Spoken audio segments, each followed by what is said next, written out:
In 1971, Richard Nixon declared, "America's public enemy #1 in the United States is drug abuse. In order to fight and defeat this enemy, it is necessary to wage a new, all-out offensive," and the modern war on drugs began.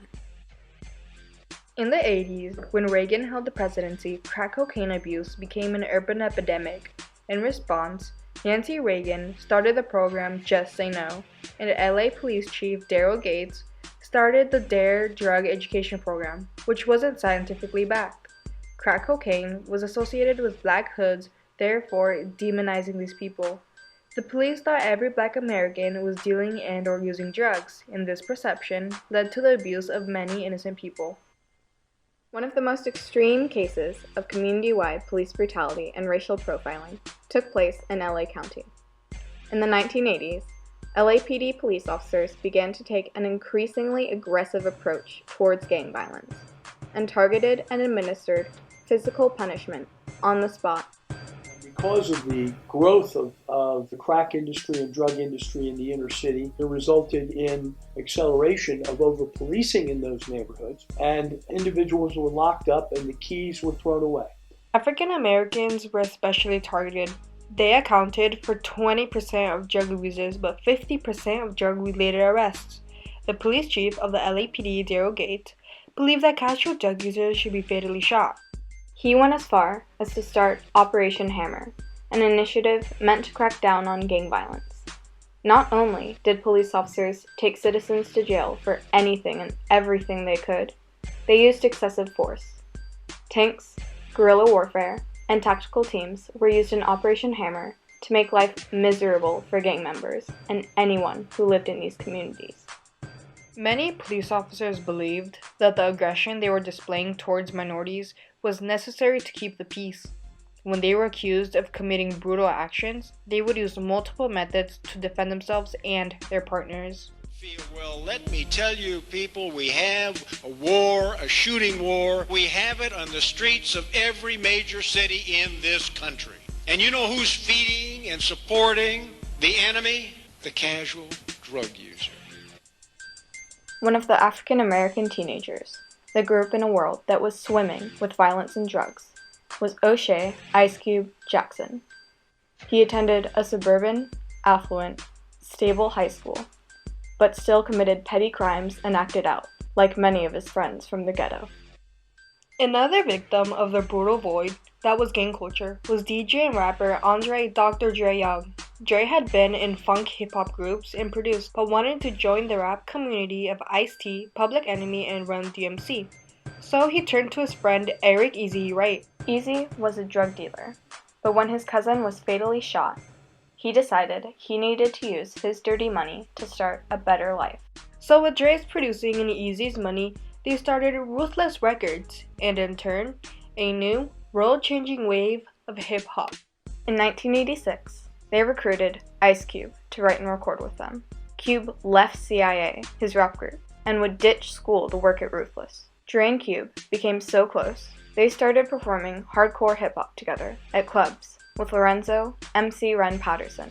In early '87, Cube and Dre wrote for an East Coast group that had signed with Ruthless, but when they rejected Boys in the Hood, Eazy-E made it his own and recorded it with help from Ice Cube, MC Ren, Dr. Dre, Kim, Arabian Prince Nazel, and Antoine DJ Yella Caribe. It was like, what we gonna call this group? And I was like, what? It's N.W.A. Like, what that mean? It's niggas with attitudes. I just fell out. I said, I love it. Boys in the Hood was N.W.A.'s debut single, and it was revolutionary. It told the truth of what life was like for young black men in the ghetto. It became so popular in LA that it was the most requested song on the first hip-hop radio station, LA's K-Day. In March of '87, Eazy paid a friend to get him in touch with Jerry Heller, a 47-year-old industry vet who had worked with many big artists, including Elton John, Van Morrison, and Journey. Heller was eager to work as their manager. Their music was the most important that he'd heard in 25 years. On March 3rd, 1987, Heller was on board, and Ruthless was in full effect. On August 8th, 1988, N.W.A. released their debut album, Straight Outta Compton. Compelled to take a stand against police brutality and racial profiling, N.W.A. recorded this protest album with a budget of only $6,000 and completed the hardcore reality rap record in just 6 weeks. By word of mouth, negative reviews from mainstream media, and no radio time, the album sold over 1 million copies in under a year. Straight Outta Compton was a brutally graphic album, and it didn't get any radio time because of the controversial F the Police. Many politicians, law enforcement officers, and organizations believed that F the Police encouraged violence against authorities, but F the Police was a powerful, politically driven song. Police. For no reason at all, because you black, you got a little bit of money. And we getting back at them. Beepers, all police ain't bad police, just like 90%. It all boils down to anybody can get shot. Anything can happen to anybody, and we just letting everybody know this is how it is. Racial profiling and police brutality were nationwide problems, so when F the Police came out in '88, it resonated with Americans all over the country. Even Caucasians were noticing N.W.A. Cube says that, right away, they accounted for 30 to 40% of N.W.A.'s live audience and record sales.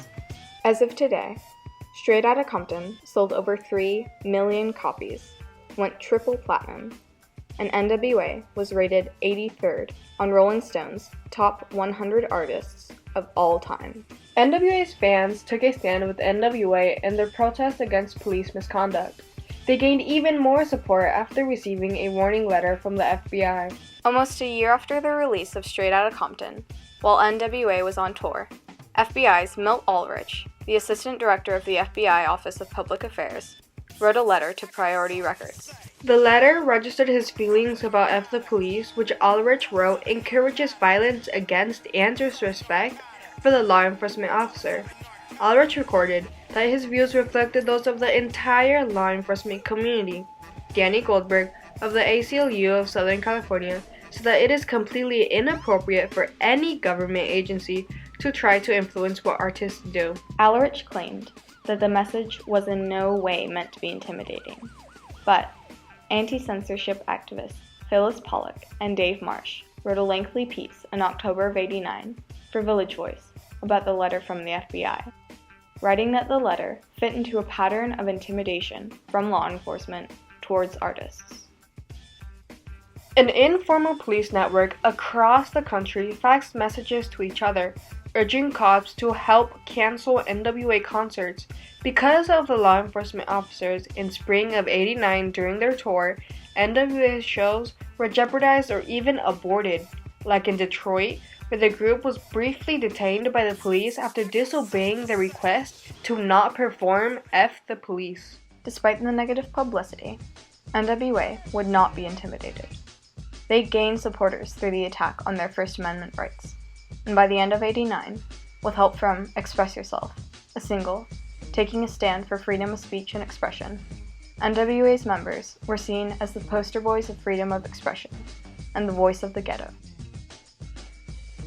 Hip-hop was dramatically changed by their blunt lyrics. They pioneered gangsta rap and took the voice of young black men from all over. Before N.W.A., Compton citizens were ashamed to say that they were from Compton, but N.W.A. weren't. Compton was their home, and they had to take a stand for it, and made it a place to be proud of. N.W.A. did a lot of good, but their work isn't done. N.W.A. and its success made it okay for there to be criticism of the police. This also opened the door for celebrities to take political stances, one of these being opposition to police brutality. N.W.A. was a group of advocates for the ghetto, for African Americans, and for free speech.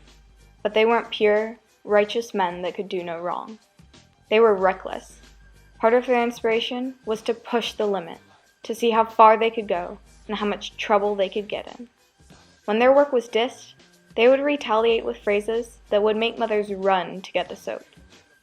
But in the final analysis, N.W.A. took a stand for what they believed in, and they will all forever be. I'm a nigga, he's a nigga, she's a nigga, we some niggas, wouldn't you like to be a nigga?